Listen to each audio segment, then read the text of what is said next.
ashatu kandi turi kugambira week twagitwara ukwezi tokusema ibiro kebyo ya nebiri nzazi yembabazi. But of course I have to tell you that King of Kings Church Loving God Loving You is our proud partner here at GNTV. Twegiteho buri izoba kuruga Monday mpaka Friday umukushaba okwa lunch awashamukaga mpaka arisha 8 kandi olwakatano tuba twine overnight prayer, overnight special kuruga kuriya muri shamu ishatu kikashaha 10 zo mukasheshe korwa mukaga so norugaho rwa mukaga no joro akatano orugaho ura mukaga ogende byawe bena biterire ya.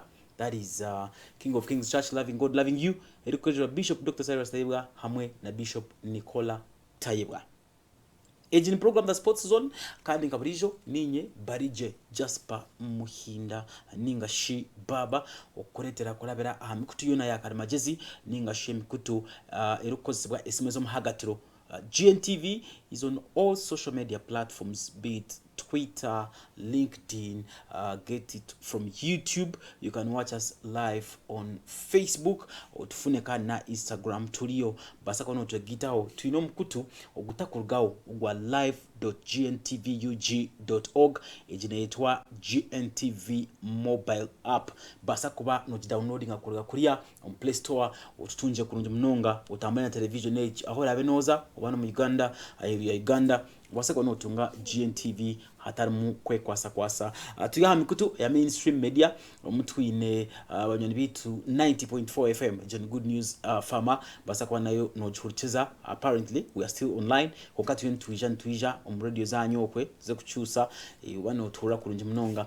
Star Times we are on channel 521, that is Star Times dish 292 kulia antenna to giteo channel 822 kulia Go TV mu Kampala basa to giteo channel 138 kulia free to air obase kwa no tunga kurunje otwote burro ahari zuku channel 61 basa kwa no twegitaho tukweze byo kwenda byona programs enunje izebye myeto ebyamagara ebyemizano nkebe turi ntisa kureba ubwa hati amakuru gita marunje agakubasa kubagagwaho nobano gatunga kurga GNTV kangal balanced ya GNTV at 12 with Ariana Neberwa then garkose shaha ibirizo mwazyo otakabasa kwa no ferwa nabo cyo twegitaho turi hamwe n'abanyoni bitu aba Big Chef Restaurant abari kushangwa muri Rwambara kuriya muri Kamkuzi off Chamugurani Road inside Fort Coleb basa kwa no begitaho bakujangu. They have the best cuisines in town ebinte bakusavinga ningashibi kuri bakwereze bakugabura nibeheza magara marunji munonga. Number 1 basa kweza ebinte byo mu red meats echa red meats bine mu abanyoni bitu nka goat bine beef liver munyano wanje utakawasa kuba no ferwa basa kwereza goat beef or liver.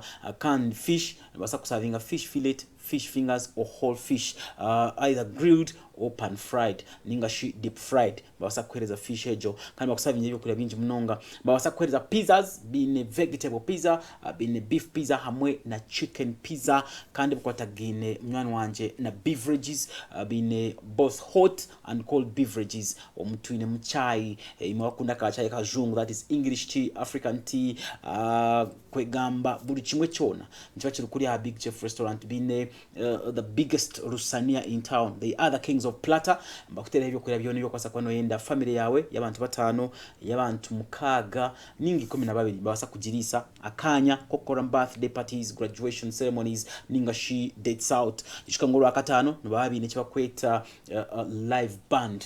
So ebina agamba nibishango Big Chef Restaurant. In the same way we also have banyoni bitu kandi aba QC Restaurant kuriya umurembe Rwambara umuri Chamugorani near Chamugorani prisons mbajangu.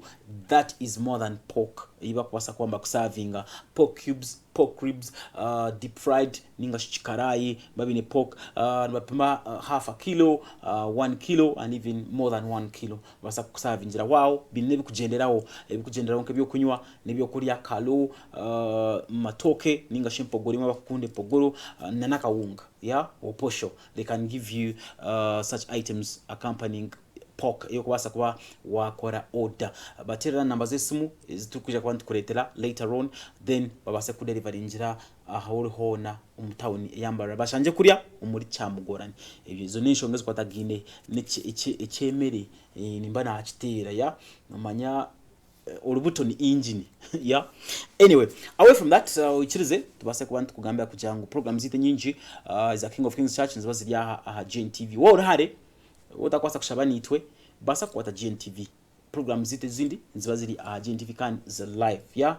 So tuwegiteho basa kushaba nitwe byawo byona biterera King of Kings Church loving God loving you located in Kamkuzi along Kacheka Road on your right as you slope to Kacheka and on your left as you're coming back from Kacheka. That is King of Kings Church loving God loving you shabani itwe byawo byona biterere. Of course we are beginning from here. The sports zone begins now and tutanchiraha umuka ya tutanchiro witukunuya umuka umuremo rwambara hariho appreciation posts basekwanzega kuriya organizers aba Mbarara City Marathon bagiye bayibaza imemwena abantu bishatu 50 abatekinje part omumpaka za first edition ya Mbarara City Marathon yabasekwani bayiba na mwenda on Saturday of which the occasion was graced by the Deputy Speaker of Parliament Thomas Tayebwa, the Honorable, and Member of Parliament from Mbarara City North Dr. Rukari Mwesigwa Robert, the Honorable. Bona bakabasakwa bari yaho basakwa mbajangu mbena kwebaza community ya Mbarara abo kujangu mukabasakwa mbekitaho kandi mwabasakuba nimwirukanga umumpakezo ezabenze genderwa kuyamba bana bari hansi ya Gaga Foundation kandi na no kubasa kuma hamwe no kutungura the Ankole heritage, that is the Ankole longhorned cattle inshongezo nikweze merire so ya nyakazo wansa kwantutunga later on tutunga some brief statement kugakuria organizers aba Ankole ningashi Mbarara district Mbarara City marathon for the first time yabasekwa niba muri Mbarara. So inshongezo nikweze merire later on at 3:30 I will be picking calls kubasa kuba nimbagambira nshonge kwatagina winner. We had a winner last week wabasekwa na hangura pizza kuri Big Chef. You will see those pictures orebo kuya hangwire no kuyabasekwa na shomero na pizza yeye. We shall be doing that, yeah. Let me tell you also about some night football.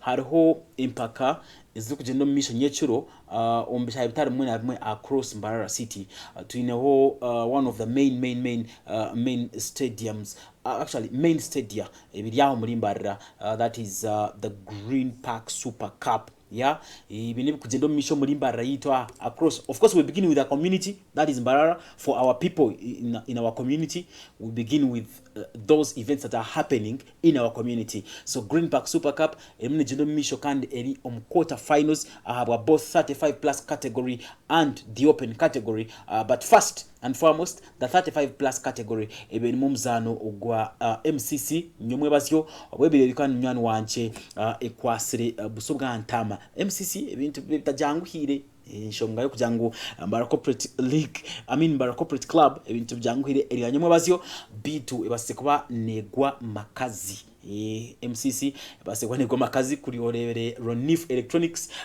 barako basakwa mbagizo kwanganga MCC bite bintu basekwa mbibaremeraho. We can confirm that now MCC are into the semi-finals of the Green Park Super Cup. The results are there. You're going to see those results. Orebe echuruka kuriya omuri omuremuri turambara urwanyechiro burizo abantu bantukuretera those updates across the town. Yeah, those were the results. Game with 1-1 in normal time and added extra time. Now we have 1-1, but on penalty shootouts twasekwan today banyoni bita ba Ronif barukurugao na 2-1 in penalties. That means banyoni bita ba MCC baza semi finals. We had some other game, actually that was a battle in the night, late in the night we had a battle between Eddie Suits kandi hamwe na banyoni bitu edisuits banyana bitu aba Hayes recruitment agencies ebintu basekwa kan mwana wanje nabyo nebetabuka ebintu basekwa mbetabuka, but banyana bitu aba Hayes nabo barigire on penalty shootouts, that is after a draw in normal time and added extra time babasekwa kan mwana wanje nebarigire ho on penalty shootouts nshongezo nikoze basekwa nzigenda. But we saw umahari yabo ababire ba player of the match abirari Ayamba Victor ogun goalkeeper kandi shikwa wakazanda hona team Mbarara City junior team omumpaka ya za junior league ezihangariyo na sotorebere Ayamba Victor alikuwa player of the match nyechiro omuzanwa Edisuits obwebene yanganga banyoni bitu aba Hayes recruitment agencies aba basekwa mbargamu that is Eto. He was also man of the match omuzano gwa MCC hamwe n'abanywanyi bita ba Ronif Electronics oguhwiraho sha nkemwene zindi dachika abo kuba bongere extra time gwa basakwana gurenga scheduled time. So Eto abasize kuba nagezaho kuba umuzani murunji umuryabo abase kuba bazana iranyomwe bazyo 35 plus category. Then open category some other guy called Ayamba Victor abere goalkeeper side y'abanywanyi bitu aba edisuits abasize kuba nabona atwala player of the match courtesy of Beichini Real Estates. Abantu ba Beichini nibahereze kirabo abumzani okusinga bagenzi be kubasa kuba nazana. You will see those pictures. So as we speak we still have some more games to go. Tuchine yo quarter final games ezindi ahabwa open category. B2 ahabwa banyoni bita ba 35 plus inshonga niko zitambwire ukabasa kwa norebijo turi kugambira ha zone tukagambira ha zone last time tukabasa kwa tugambira al amka. So nyuma tukugambira al MCC na hatu wajugambiraho. Then now tukugambira al open category tanchiria nyechiro tukabasa kwa turebera kimwe edisuits eri kuri turana hamwe na Hayes tukabasa kwa turebera kimwe kandi Hayes eri kukome byayo eri kutaha. I think Hayes been chibakweta knockout stage syndrome. I might say this. This is from the heart. Hayes been chibakweta knockout syndrome oburwirobwe nubwo team ya Hayes in every competition that has happened across the city. Hayes nerejera mu semi-finals na quarter finals. I just don't know why. Shongejo ni nkuru munonga tingu manya coach Adrian noza kuje no so tinge shongejo oburwiro Hayes nga football club ine chibakweta knockout stage syndrome. Tabako wasa kurenga mu semi-finals inshongezo tingu manya coach kora wase kwa no so tinga echabiro tingu chimanya in every competition that comes up.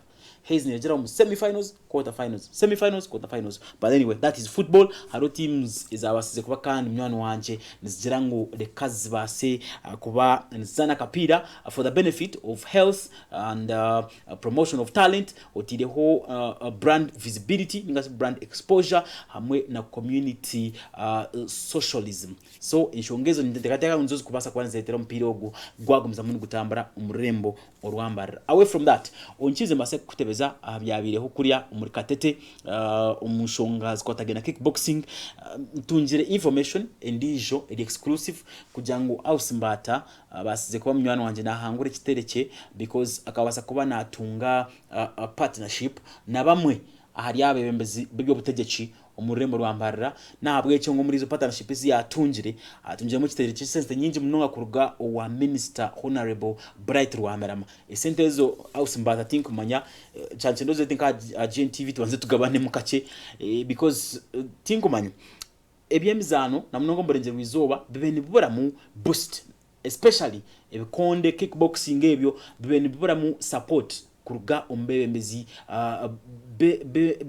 benshonga. Yeah, we can say abembezi benshonga bakwasa supporting because twentureba chimwe usimbata kuraja no kuna sponsorship atakujereba but recently atunjire partnership ninga shenkoragana hamwe na minister honorable Bright Rwamarama kandi supporting jiro mukurwana kweye obwabira rinatira Ronald kuruga kuri mu Kampala idide omumpakazi wenzetwa Id Manzari Kickboxing Championships izabasize kuba nahangura atine chakanisibwa bwanyuma kwasa kutera Ronald akamukora kobi munonga. We shall bring you more details about that story later in our subsequent programs. So inshongezo nizo ziri across the town eyambara. Those are some of the sporting events across the city in Barara. Away from that, we need now to move to sekwan to general kan kureba impaka iza FUFA sometimes Uganda Premier League aituru kugambira emizano eshuminche hingwire ikabasa kuba newa turi kurebera kimwe kandi esivira ikabasa kuba nekora mu omurimo neshitamisa abanywani bitu ababembiye kimeza aba team Vipers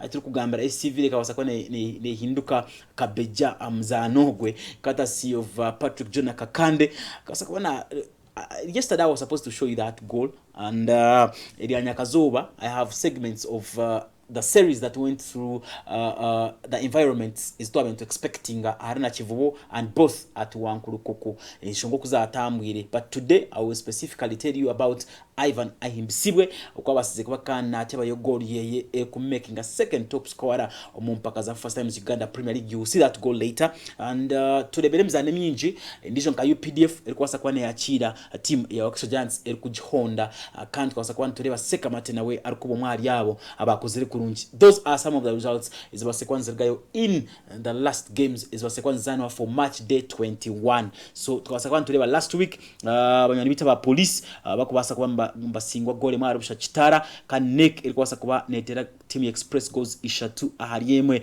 And then on Friday tukareba Rugazi ilikuwasa kuba neterwa kandi team ya Maroons gole mara busha twarebera kimwe wakisojance kuterwa team ya UPDF goal emwe arusha sekamate akasakwa na etika umuzanugwe.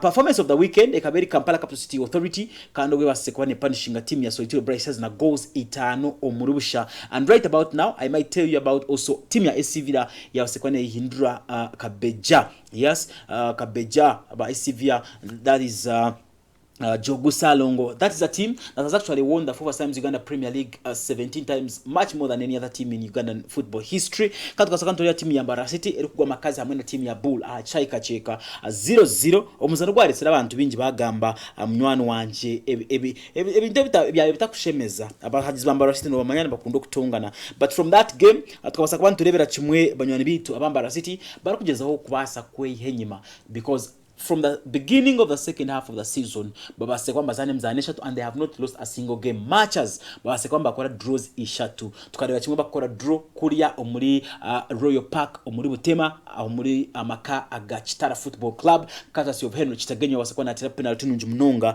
bitu nturebera kimwe kugira ngo nakubagarukiro mukaha base kwamba bakora amariri ga 0-0 bakurwana na team yabanyani bitu kandi aba Bull. So nturebera kimwe Mbara City ebintu bariyo mbagezaho gukora at the moment no kutunga results ezo batine in the first half of the season. URA no rebera kimwe munywano wanje kabasakwa yakira Mbale Heroes ni mkatura goals ishatu hari ibiri, but umuriyezo goals harimo goal yo musagazo uri kumanywanka Ivan Ahimbisibwe inzaro yakunuya umuri Mbara kandi wabasize kuba munywano wanje naraba mu team Gaterazo Antis Football Club akabasakwa na agenda kimwe kuriya umuri FC Toro ninga Shitara tubasakwa turebera kimwe kandi akabasakwa na Harugayo naza team ya URA. As we speak, by the way, he also played for UPDF. As we speak, munywani witu Ivan Ahimbisibwe hati no mwari yabo abasinje kwasa kwamba teba goals nyinji omumpaka za FUFA Times Uganda Premier League otirona Paul Muchurezi kurwo mu Rubenje rwizoba nawe no mwari yabo. In fact ine goals munana Paul Muchurezi kandi ine assists zikuika mukaga yabone bamwabaza nabari mbakora kurungi. Mavino Shaba is also doing better omumpakezi. So twantugamba ebikota gine na FUFA Times Uganda Premier League tuturabase kuba munywani wanje ntubara kugambira ari abazana inzaro za Burenje rwizoba. Said Arigumao akabasa kuba na kwata form. In fact he went for 6 goals while mizani kumetane yabandize, but he's also still rediscovering his scoring boots. Akabasa kuba kan munywani wanje naiba omwari yabo nabo abatebi abarunje. Talking about the Uganda Times FUFA Premier League, mizanije neza garuka haba match day 22. Match day 22 neza kwa negaruka mu later this very week. Aindi kugambira we have some of those fixtures ezawuse kwa nijije, but that was a picture akitwa kutunjire hari mu dakika nshanzu nita. That was at the 75th minute omupira gwa SC Villa hamwe na Vipers ngo basize kuba kandi kugenda angureta okugamba byinji ahamno yabahagize ba SC Villa kandi hamwe no kushoberwa abahagize aba team ya Vipers. But nonetheless Vipers basize kuba kandi we yatirwe SC Villa ekibembire ekimeza tugeze kureba noho rabe champion murundogo konka embera Vipers batamburiye kurungi this season bakabasa kwamba fergo muzani wabo akumanyuka Bakal Lawal kandi wabasize kuba munywani wanje narga umagara genseje. Still tukarebera kimwe Dr. Lawrence Mulindwa arikubasa kuba kandi nasingwa omushango. Yes, Dr. Lawrence Mulindwa akabasa kuba nasingwa omushango arikugira ati bakaba bamutabarize umutende cyo uyabera yine akaba mutabarize omumateka, that is Court of Arbitration for Sport kugira ngo base kumushashura compensation abo kugira ngo bakambinga kitararine. So mshangogwe FIFA ekija yagira ngo Vipers ekabishikire konka Neva akagendera kimwe yatabaza umukachika akakuru aka Court of Arbitration for Sport akabasekwa nikashaza mu enshara mu ya FIFA mbagira ngo nabwe echo bakabine kumugarura $225 zo kushashura ticket yenyu nyabe basekwa ne mureta kupaswinga emishango ye ogiro no kugira ngo bakabine kumucompensatinga kasenda kabenga bare contract said the nyinji munonga. So Vipers ebituko basakwa mbigitambura this very season and we are waiting to see if Vipers is going to comply bakabasa kwa mashashura omutende chogu. Away from that kurgira obudachika baka ntuzakwa ntuya fixtures ezo in just 1 minute. excuse me, in 1 minute tureba kimwe so Ethiopia Bright Stars shahi 10 mnyano wanje ebya nyichakare baza kwa kandi bazana team ya Police Vipers niza kwa nizana Rugazi then Friday ninga shi orwa katano ebiro bina team ya UPDF ija kwa mnyano wanje nezana team ya NEC Football Club atya kimwe team ya Mbara City eryomuka kando n'urwa katano ebiro bina that will be on Friday shahi 10 nabo cyumuze kwa team Mbara City Bull niza kwa nizana Sivia kandi banywani bintu uramkaga sako ya timu ya Mbare Heroes ekuzana Wakiso Giants. Those are some of those fixtures kwetaga akubasa kuba kandi teka omutwe abwincho ya 22 omumpaka za FUFA Times Uganda Premier League Chitara niza ko iri munsi kuzana timu ya Kampala Capital City Authority otiro no kujanga timu ya Maroons abanyani bintu kandi abebye home nibakwambazana Express mukwano gwabanji Legenda Express ebintu byagitabukaho bitu emzanu ko yemeriretyo omumpaka za FUFA Times Uganda Premier League March 22 nza kwa ntureba kimwe muzano gwa 22 abwezo team zonzi basekwana zana enyimako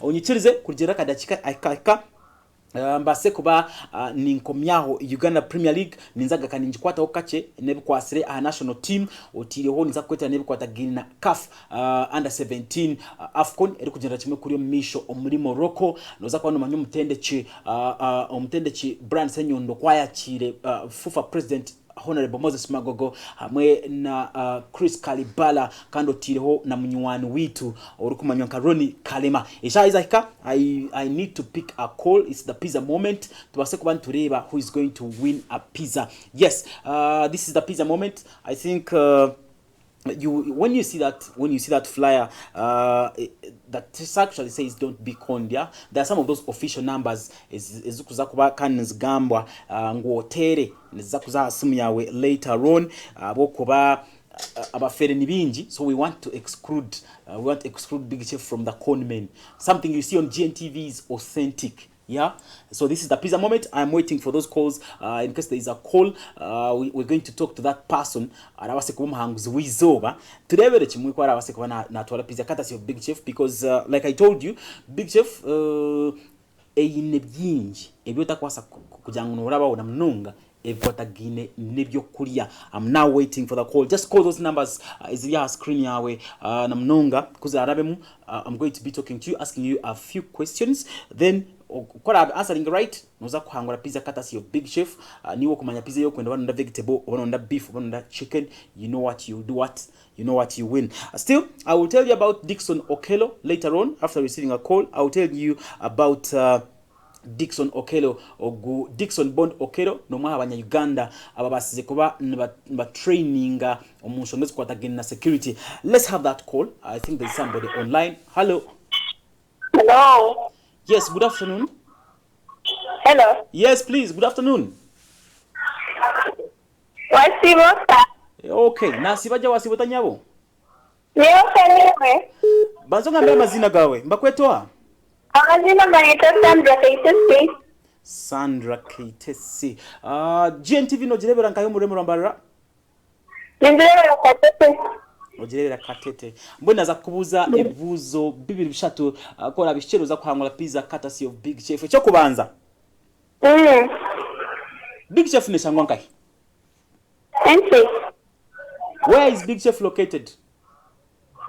It is located inside the Coast Corridor Hotel off Samgoyan Road. Oh, that is correct. Ekibuzo cha kabiri. Tugambe, Big Chef ni babi nechoro wakatano. What do they do on Fridays? Friday babi ni live band kandi mbabuzna osinge 12 Keys Band. 12 Keys Band. That is also correct. Ekibuzo cha kasha Sandra, ekibuzo cha kasha tu tell the public what types of pizza. Nibakora pizza zihana ziha aba Big Chef. Ndakora pizza zero kabisha so haramu vegetable pizza, then beef and chicken. Makola vegetable pizza, chicken pizza hamwe na beef pizza. That is also correct. Ogo mushikira kubana obano mushikira wano mukazi tinkumanya yawasa kubana hangura pizza kuria on Big Chef. So mena mbaya wese muturebe, are you still there? Sandra, are you online? All right, we shall get your number, but still, you are the winner of today's pizza courtesy of Big Chef. We shall try to trace you down there to second to Big Chef will deliver that pizza. Remember, they do pizzas. In fact, those are the pictures that we got kuwa oria kuya basekohana hangura our past winner kuya hangwire. That is how they prepared a pizza for her. Bakawasa kwamba jumutechera kununju munonga courtesy of Big Chef. Ninja chef no mureba amna kore mulimo gwamani. So Sandra Yanyakazoba, you are the winner. You are the lucky winner of a pizza courtesy of Big Chef. We shall actually draw again next week, maybe on Wednesday. But that is what happened. You can clearly see kuwa maze kutere simu yawe wabasa kwano hangura pizejo ekintu kigendo misho kandi as I speak there is a delivery at GTV as I speak. Anyway, inshongezo nikwezili I will break off for a while then izagaruka ndukwetera byemzano ndukwetera na pizza ibabasa kwamba delivering at GNTV. That is courtesy of Big Chef restaurant from Murembo Rwambara. You win yourself a pizza. What's your name once again? Read your phone number. Of course, we shall confirm and you get your pizza from Big Chef.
Yourself a pizza. What's your name once again?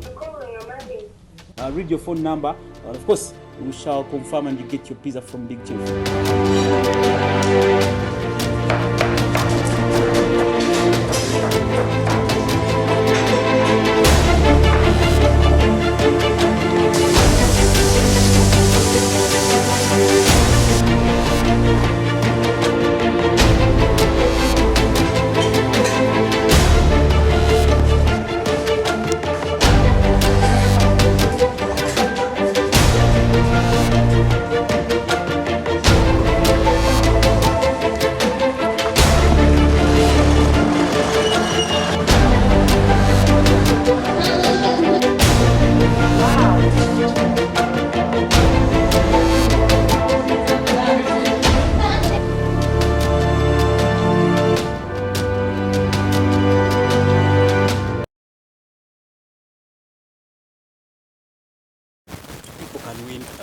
Pizza courtesy of Big Chef restaurant in Rwambara. I think this is real.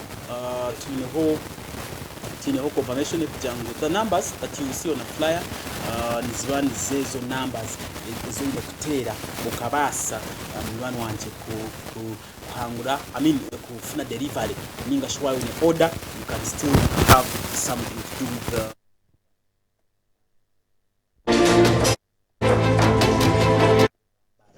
away from that. Yeah, away from that, otwichirize tukugambere kugira ngo you will see a flyer that confirms the numbers that you need to call for delivery in case wawe ine cyo kwenda kutume cyo kurya cyona baza kuchideliveryinga turi hamwe. Yeah, inambezo noza kuzireba ha screen later on on a short flyer, short notice noza kwa no inambezo confirmed numbers ezo ku delivery. That is, yes, those are the numbers that you need to call for delivery so that you can have yourself a pizza, chicken, fish, beef, goat liver na nebindi byona. Let's talk about the international sport now, which is base kugambera abikugendera kimwe misho across Africa and across the whole world. Omumpaka is kwatagine na under 17 AFCON ebikugendera kimwe misho kuria muri Morocco eri nyakazo twatunga mahurire kujangu camp ya FUFA president ningash group ya FUFA president engineer Hasim Moses Magogo take a whole Ronnie Karema ogun executive committee member ateka ho omukuru Chris Kalibala babaseka batembenye nibaza kuria omuri Morocco kushajika team ya Uganda Cubs eyabana abari hansi y'emyaka 17 abaremba hayino mpaka zechikopo cha Africa ayindi kugambera team yabembe zabo eri kuria omuri Morocco ali Melissa Stadium ahibariyo kan nani wanje nbatayira enkambeji. In fact, telling you about that under 17 team, that is the Uganda Cubs, basekwa mbazano mzano gumwe kandi ugwatirwe goals 5 Uganda pakasta goals 5 omuribusha. And tukasakwa na team ya Morocco abategech ningashi abatebekanisa bempakezi abo mwako gwe 2025. But later on, in fact, ya nyicha kare tukasakwa na team ya Tanzania the Taifa Stars nsakwa ntuzana nabo kuria nyicha kare turi kugambera omushaze kiro turasakwa ntuzana nabo. But still twaleba training eri zoba omukuru coach Brian Senyondo yabasakwana yakira president Moses Magogo Hasim engineer alikwasa kumwereka okubalimba training okubetebekanisize kandi empakezi. And I think kurijira intebekanisize yose jendo misho Brian Senyondo hamwe na nomukuru Simeoni babasize kuba mnywana wanje kandi nibajango bariyo nibakora ezo corrections nibageza kugora enshobi ezagenzere umisho anokuwa ho muzano gwa Morocco. So at the moment mbajirangu bariyumba kora kurunji mnonga kubasa kwa magoresho bezo bakatehanga area Tanzania, then later chakwa ntureba okuturase kwa surviving omumpakezi group stages. So twarebe bishani president amitingire abasiga zaba yashitama nabo yabagambira kimwe bibiri kandi abataruwenka abali na executive committee member, that is Ronnie Karema, formerly delegate representing the referees in Uganda. In fact, he was the chairman of the referees association some time back. Kandi na Ronnie, nanomukuru Chris Kalibala wabire, by the way, he is the veteran member of women football in Uganda. Kabasa kwa natandika una timu mlimbara yekumanyaka Western Royals. Basakwa kandi mnyano wanje negenda timu omisho. In fact, in his family ainemu mtawano wakweta John Bosco Kalibala ogoni referee kan nomzani wompira at the moment. So ntwasa kwa ntubareba ejo group, that is coach Brian Senyondo asekwana yakira group ejo kureba screen Ronnie Karema, executive committee member Mr. Chris Kalibala, the veteran and founder member of women football in Uganda, otiro engineer Moses Magogo kuria omuli Al Melissa Stadium omuli Morocco aitimeje mu etire enkambi wabasakwa nore kwa lemba traininga eri Nyakazoba noza kweba n'ekintu kishani president yanagamba nabo omanyengwe mbero mu nkambi ya under 17 yemerire kurunji mnonga tugize kwa ntureba. Then we have also results izo sequence go mezano ya nyumwe bazio Ivory Coast ninga Cote d'Ivoire abana bari hansi myaka 17 babasekwa mbe kora mu murimo gw'amani mnonga uba basekwa mbatira goals mukaga. I think that was misbehavior, yeah. Umurimo rube mzane jintu chita misbehavior team kwa challenges ya kajitera goals mukaga nkezo na mnongo mmezano ya AFCON jenebe yaba misbehavior man mnonga. But still we need to go with the results. Ebase kwa mberga yokuria AFCON under 17 results is wase kwanza jenda chimo misho team ya Senegal etandikira no bahanguzi kan team yito ya Uganda ko kubareba achanaho babase kwa kan nyono wanje batandika kubi mnonga. But those are the results is wase kwanza gayo Senegal tanje no bahanguzi kutera the Gambia goal emwe arusha kan Somalia yoba jite goals to arusha kutera team ya Tunisia ndo chimo kujangu Mali ibase kwa yakira Angola ni jishengura goals ibiri kandi kandi ariyemwe yo Cote d'Ivoire ninga Ivory Coast ibasize kuba munywani wanje negendera kimwe ekuhangura kandi goals mukaga ahariyemwe ekutera Central Africa Republic konka nyonkanye mintekete yangu results nkezi tusheme kwantu zere umba senior senior teams ukawaya wale ba under 17 team ya performing eti inshungano zibazabasa kuba kandi munywani wanje azaza arengo orwa higuru. Away from that, I need to tell you also about the CAF Champions League. Hari mpaka ezechikopo cha Champions League ya Semazinga wa Africa ayituru kugambira team ya Mamelodi Sundowns basize kuba munywani wanje netera Esperance de Tunis goal kandi maharubusha Peter abasize kuba nateba gore jukana nareta ebizuginji munonga kuriya Omuvazfield Stadium. Peter Suburire abasize kuba kandi nateba goals zezo nateba gore ejo konka at the end of the game gore rijiremo kurwana goal ya Peter rijiremo kurwana kwa bahagizi bwanyuma ya Esperance de Tunis kubasa kuba munywani wanje ne conceding that 1-0 in the first leg ya quarter finals twase kwa nturibe chikondo chikwaka kuriya Omuvazfield ubwo nimwe abazani abasikuba kandi Haidara numwabona basekwa bakora record umumpaka za AFCON under 17 ubwatebere goals zina muntu omwe.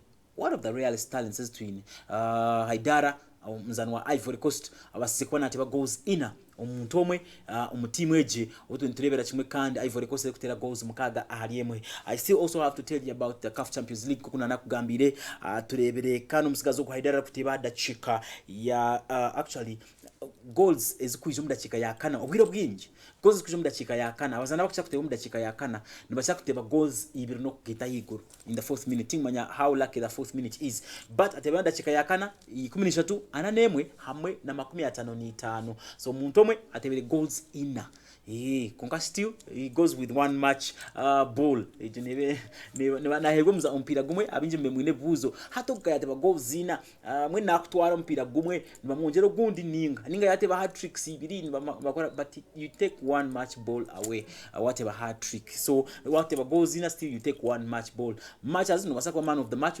utwana player of the match award but that is how Haidara made it in the Royal Ivory Coast mwana dimya ansimyaka 17 abasize kuba naba umwari aba top scorers by the way in this very tournament. He had so far no top scorer with 4 goals in one match. Haidara was a record. Talking about the CAF Africa Champions League. Yeah, CAF Africa Champions League ibasikwa ne jendo misho quarter finals today bere team ya Mamelodi Sundowns yeah hashtag the Masanda Wana nkweba kubeta that is their nickname Masanda Wana ngoko kureba Mbara City nibajeta the Ankole Lions konkabaria aba Mamelodi Sundowns babeta the Masanda Wana kuri Omuvazfield Stadium babasize kubani bachira team ya Esperance de Tunis bajeta golo emwe arusha kaza yo Peter Subolire abasize kuba kandi nabateba gorejo B2 gorejo riginemwe bizibu later on tusakwa ntkohereza footage basekwene ngo Omuvazfield abantu batire chikonde abahagize Esperance bagizengo apana tumubasa kutusinga mutyo much as you are at home tumuratusinga mutyo ompira gwaza chikonde at the end of the final 90 minutes ompira gwase kwani guzamu echikonde we have some of fixtures za sekwani zija ahabwa semi-finals obase kwani ureba semi-final second leg ntureba teams za sekwani zilaba kwegita semi-finals nizo ziha as we speak and I think we need to talk about some teams from Uganda nizo tutaka kwa Champions League yeah kunga why abonchi takwasa kwikoko yona hare talking about Stellenbosch kurugumu yanga ya South Africa niza kwa mnyani wanje nezana Zamalek SC kurija chimwe kuriya umatemba ga Africa ningashiga Bufirika umuzanogu nogweri izoba first leg neyeri izoba that was one of the pictures that was going to hear on Omuvazfield but still we need to talk about the fixtures that are coming up later Asek Mimosas niza kwa nezana banyani bitu aba RS Baken gomuzano za kwa yukun kandi shaha 10 antuleba da chimwe Constantine Sporting Club Constantine niza kwa nezana USM Alger kure muyangalia Algeria we are waiting to see Al Masry ojine yihangalia Egypt niza kwa nezana chimwe banyani bitu abasimba kurga umuyanga area Tanzania so umusimba okwe tuni banyani bitu binji Stefan Dese Mukwala ichoka mwe katageze kumurebaho Stefan Dese Mukwala we are waiting to see mnyani witu Khalid Aucho but Khalid akabasa kwa narga harwire yeah kari akasikana ruga rwire wa SC Yanga kuria muri Tanzania. But tonight we are expecting to see mnywani witu Stefan Dese Mukwala ogukande ni forward ninga ni striker wa national team ya Uganda Cranes. Tugeze kurebe kiro karansa featuringa omuzanogwe. I also need to remind you about one guy unanataka kugambira before the pizza moment. Nataka kugambira hari mnywani witu Dickson Bond Okello. Dickson Bond Okello ogu akabasa kubona hangura award eyo kuba one of the best stadium security personnel mu Africa. In fact numa hari yabo abarukurebwa first habaho any CAF event ninga any African football event. Dickson Bond Okello nzerwa ya Uganda nuwaru kurebwa na mbemwe bitu arjiro yate kena award erikwetwa the Dickson Bond Okello Best Steward Award kugira ngo abakumbo sinje abishaye bitari mwe na mwe mu Uganda Sometimes FUFA Premier League kokoraje ekirabe kiba kwereza no chitunga courtesy of Dickson Bond Okello. Yeah, so nshongezo nikwezemerire. Now we need to talk about him. Yabasakwana arugayo iranyakazo banagira ati omwanya gwa Federation of Uganda Football Association kukwata free tickets bakazihereza abeshongozi abinaka sente kinji munonga abeshongoza bakozeremu. Yeah, mukwate tickets sezo muzihereze bali aba former Uganda Cranes players and the retired coaches aboko bamba batini ka sente. That is what he said. Haro tweet yabasakwane jendo misho iranyakazoba yajana nebo nabonesa abantu na munongo mitu byo kuterana ebirohozo ningashikugita ebiteka teko abije bajangu Dickson Bond Okello weka ine sente weka na accessinga ebishaye byahabwa abusha. In fact kuba kweza nompiya kamba musashura. Why is he minding about the federation's procedure yo kuhereza tickets abeshongos konka twitejo nizo kuba no kireba later aron inshongezo nikwezemerire ezikwatagena stadium security onchize kwemba sendikeyo kutwara kimwe kandi kuri aheru yihangaritu ya Uganda ubase kurebe kugenda misho mu clubs zimwe zimwe empaka za English Premier League. Webale munonga producer Joseph, that is Dickson Bond Okello shongezo kwatagena na award ye kana mune byagambe nyakazoba za usako zita mixed reactions on bantu baburijo. Talking about the English Premier League, international sports now, turebera kimwe kugira ngo team ya Arsenal etunjiro mu gishanye mwebaziyo bwanyuma yo muzani Bukayo Saka kumaremeje tatakuzana konga kagarukiro mu kishaye bwanyuma yeda cheka mukaga ne seconds ashatu nezikugwa abasekwa natiba goal yeye yo kubanza omyezena. That is Bukayo Saka ogukandi abasekwa narga nahereza akasheko abantu bingi mununga na mununga bajirase no kugarra mwesubi ayitu kugambira Bukayo Saka ogu no mahari yabo abine subi kubasa kwamba team ya Arsenal yafuna goals nyingi ishika kugira ngo Merino na wabandize kutebera team ya Arsenal bitu abiri umwari yabo abine goals nyingi mu team ya Arsenal season age arikusiya goals 8. That is Merino wabasekwa na ateba. So that's the timing record for Bukayo Saka after getting onto the pitch against Fulham abasize kwa na ateba bwa imeda chika mukaga ne seconds ashatu na mukaga kubasa kwa na ateba gorejo omyezi ena ehingwire atakwasa kurubata ahakapira ishikangwa akabarwire konka twachizire yagarikayijana ka na ateba. Still talking about the English Premier League, tureberera nyamwe bazyo team ya Manchester United bari kubona abona United bagaritsemu okubona abona ito kugambira amarira bakigesimo nezisha tubakabase kwamba hunama boy my team ya Nottingham Forest kuba field kintu babe bari nka batkwase but gore iba batire mangu erese baba disorganized. You need to accept that. Turebere kasemero bamukora substitution kandi bari kweta bonyani bitu nkaba Maguire kandi okwasa kuba norebera kimwe kujanga Maguire bamurese nka forward Maguire bamurese kwasa kuba na atiba umisho matches atero efforts. He had 3 attempts endijo Murilo ajihire ahaline konkeshonga za Ruben Amorim zia tugambira kinkumanya. Still on Manchester United hayama uraga kujanga Bruno Fernandes bamwanjira utabasa kwa na joining team ya Real Madrid aho kujanga Real Madrid ya mutiro obukadechenda obwa pound ayituru kugambira nturebera kimwe kugira ngo team ya Real Madrid ebere interested omuzano ku Bruno Boges da Silva Fernandes omyaka 30 yo bukuru kuzara kuriya omukachoka kweta Litubo omuri Portugal hiyi no Rembo orwa Lisbon babasekwa muteko obukade 30 bitu Ruben Amorim hamwe na team ya Manchester United barje bagira ngo apana Bruno tuokutunda. In fact statement bajirangu we want to win the Premier League. He's not going anywhere. Ogweni Ruben Amorim kandi nawe numwari yabaza ndo mpira mu Spana kanoga mu team ya Sporting Braga beat hat no muterecho wa team ya Manchester United olmunabona abonera yokwe abasekona arigana jati twembe babiri ntwitaga kwangura chikopo cha English Premier League nabwo cyo Bruno tuwo kutunda kandi imagine timu yo mu 17 twongana kwangura Premier League so ichongezo zigomera nikweze zukozo basekwani zitambara. We still have some fixtures that are coming up mpaka za English Premier League aituru kugambira noza kwa noreba chimo team y'abanyani bitu kandi aba Chelsea kwa basekwani rito na mwena team ya Tottenham Hotspur. That is one of the most admired London rival fixtures it expecting. That was the clearance kurga wa Murillo. South African players mbazana with charisma, with that energy and zeal.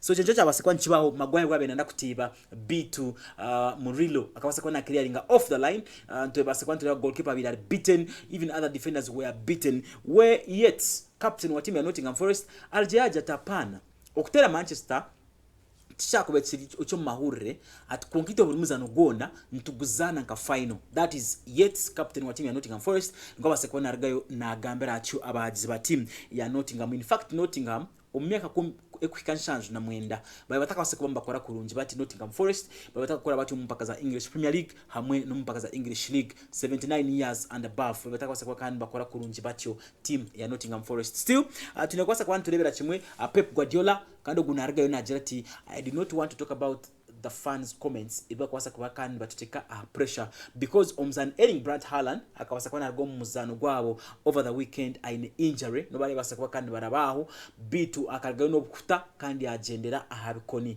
Erling Braut Haaland naza kubari yaheru yemizano atakubasa kureba na mpira nanga kagorekereza ekigere kumara weeks shot nuko yongera ahiguru. So tuteka takuja ngo Braut Haaland ogu naija kuba nagaruka bwanyuma yakire nkako ariko basa kubana gizo kuyamba team ya Manchester City kubasa kugira ukuyayikora mu omulimo. Still onchize mbase kugamba kujango ahabwa Premier League pressure eri kubereho inshongezo tinkumanya. So kuri statement ya rugayo ne jango Erling Braut Haaland out for 5 to 7 weeks. Yeah, kujiro obubiro byatunjire Guardiola yargo yabasa kwa na hamya na jirati omutebyogu naza kubasa kwa na tungobwire bukomara bwinja heru kubasa kujango tarazane mpira kandi abukutunga akakongujo ke kakahendeka omumpaka za FA Cup eze Sunday ya hingwire. So nturebera kimwe kujango izo highlights za rugayo kandi omumpaka za English Premier League tune fixtures eri anyakazoba uzako norebera kimwe teams okuzabase kwa nziritura na team ya Chelsea na team ya Tottenham Hotspur umuzano go wano gwetaga gukwate goals ibiri no kugaruka ahiguru imwe bakunda kwasa kwa muraba yo kuriya side area ya B tujita side B wano kunda kora side B umuzano gwa Chelsea na team ya Tottenham Hotspur gushabe goals ibiri kugaruka ahiguru obuno za kuraba yo kurunji munonga inshongezo nikwe zemerire eri anyakazoba nakora na Apple anitwe camera kandi nabasa kuba mnyano wanje nikora na Joseph hamwe na producer Silva mu control room ruhanga uri kumata kumera sente abankumire murare kurunje.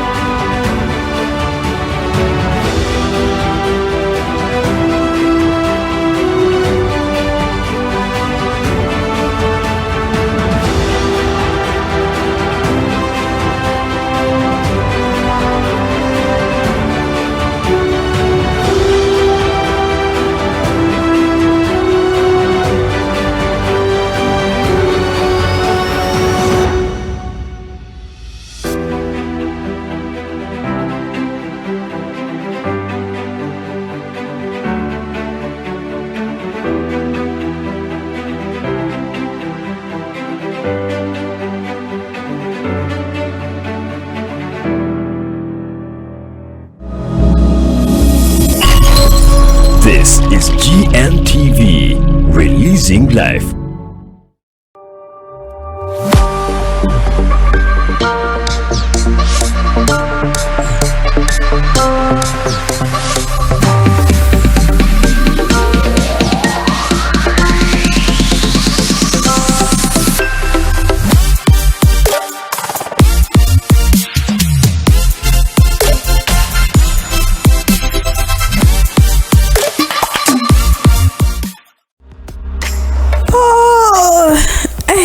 Izuba ryayanga nyoka nkweriti yo gatotandikiraho wantambira atubwiza hano ritandika aha tukatandika izuba ryonoshe merigwe utamizire liti yogurt gitunge mu buhoho butarashona strawberry chocolate vanilla plain yogurt epakingirwa kurunje mu grams 250 500 okwisahari temwe liti yogurt erarindimuka kurunje hamumiro tunga liti yogurt omu maduka na supermarket zone zikurihi abarenda mu bwinji marazo wakeshi investments limited abarashanga gwe bikona erakogwa ba Jeremy Mixed Farm gamba nokora Lead Yogurt. Taste it.